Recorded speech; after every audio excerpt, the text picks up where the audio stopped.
Hello mga ka-friendship. So for today's video is sobrang ulan nga and binabagyo tayo dulot ni Bagyong Bavi o ni Inday ba yan ang tawag? Inday Sara. Ewan ko sa Bavi yung pagkakalam ko.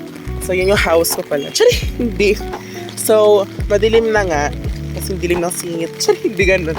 So punta tayo ng tindahan ngayon kasi nga bilitin ng foods.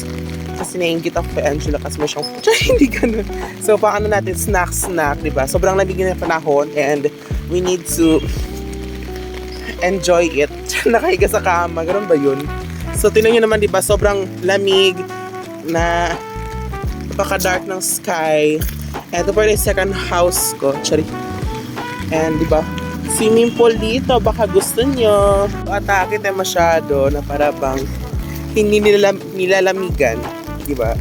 Parang hindi tayo nilalamigan pero sobrang lamig naman talaga na parang dito tayo ngayon sa Alaska. Diba? Ganun. Nakikita nyo na medyo may sira yung kapayong. Hayaan nyo na lang siya kasi ewan ko kung ano nangyari niya. Kung kinain ba ng pusa o kung kinamot. Basta ganyan. Kung ano nangyari.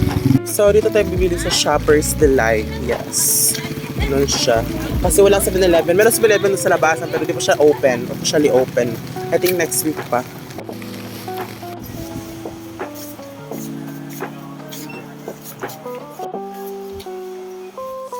Hanap tayo dito ng foods. Diba? Perfect.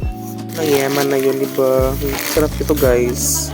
So, walang hinahanap natin dito. Doon sa kabilang store na lang. Sa sari-sari store yun siya. Malamang. Dito na tayo. Bili tayo ng cheese curd. Ito na lang. Sweet corn. Perfect. Diba? Grabe na yung ulan dito, guys. Na para bang naging swimming pool na to ditong lahat. So that's all mga ka-friendship. Don't forget na maging ligtas kayo and manood kayo sa mga video ko. So yun lang. Bye-bye!